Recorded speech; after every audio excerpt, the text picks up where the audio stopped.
નમસ્કાર મિત્રો, જય દ્વારકાધીશ।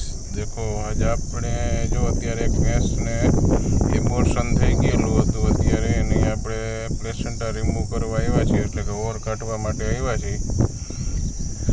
કાલની ભેંસ વ્યાઈ ગયેલી છે અને એને અત્યારે જે પ્લેસેન્ટા છે બહુ ખરાબ થઈ ગયું છે, અંદર આખું બહુ સ્ટેનિંગ કરે છે, જુદું જુદું કરીને નીકળવું પડે છે।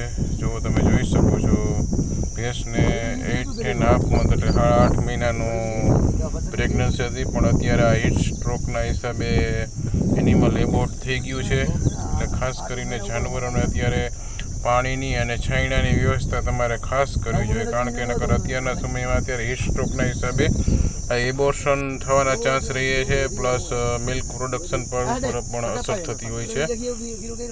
જો આ જાનવરને આપણે અત્યારે આ પ્લેસેન્ટા રિમૂવ કરી અને પછી એને પ્રોપર ટ્રીટમેન્ટ આપશું અને એવી સલાહ આપશું જેથી કરીને પાછી મિલ્કમાં દૂધમાં વધી જાય અને એનું જે લેક્ટેશન છે એ બરાબર પાછી આપવા માંડે।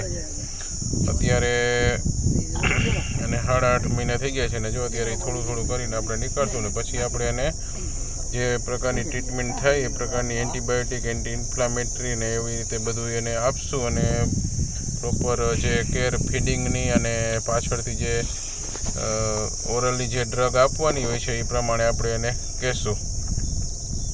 ભેંસ બહુ સારી હતી, પણ જો અત્યારે આ માલધારીઓને છાંયડાની ને એની વ્યવસ્થા ઓછી હોય ને અત્યારે બહુ ગરમી પડી રહી છે, જેને લીધે એ એબોર્ટ થઈ ગઈ છે અને જાનવર 1.5 મહિનો વહેલું વ્યાઈ ગયેલું છે। પણ બહુ સારી ભેંસ છે એટલે નહીં વાંધો આવે, એ મિલ્કમાં પાછી આવી જશે। તમે જોઈ શકો છો અત્યારે આપણે મોસ્ટલી ક્લીન કરી નાખશું આખું, પછી એને જે પાછળથી જે દવા દેવાની છે એ પછી આપણે એને આપશું। અત્યારે આ સમયમાં ખાસ કરીને આવા કેસ બનતા હોય છે, કારણ કે આ ટેમ્પરેચર હાઈ થતું હોય છે ત્યારે એને જાનવરને તકલીફ પડતી હોય છે અને જેના પ્રેગ્નન્ટ એનિમલને એની પ્રેગ્નન્સી ઉપર અસર થતી હોય છે, એટલે એબોર્ટ થવાના ચાન્સ અત્યારે ઘણા વધી ગયેલા છે।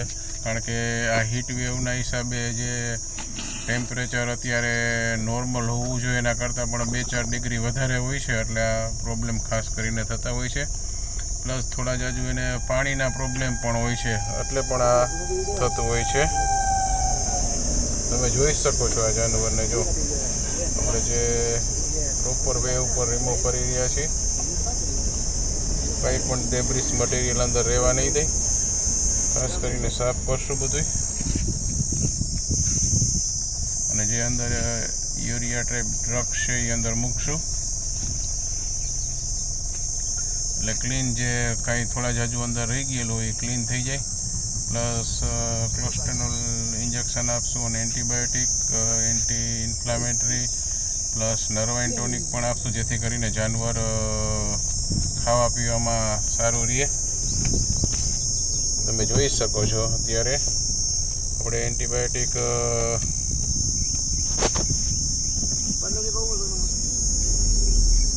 ઓક્સીએલએ, ડક્સ્ટોલ એક્સપી પ્લસ નર્વાઇન ટોનિક આપશું, એ જો ટ્રીટમેન્ટ આપણે જાનવરને એ પ્રમાણે કરી છીએ।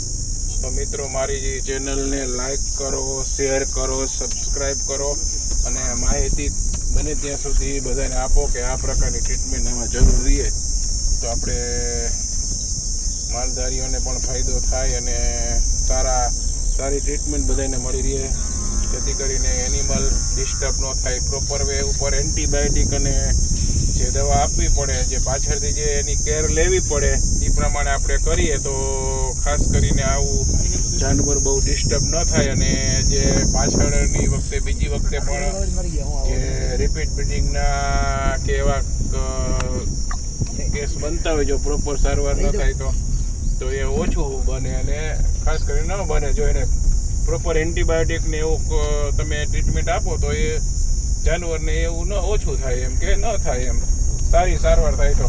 બાકી તો મનફા એમ સારવાર કરીને અત્યારે માણસો ઘણા બધા છે રખડે છે, એ કરીને વહી જાય છે, પછી જાનવર બહુ ગોલું થઈ જતું હોય છે।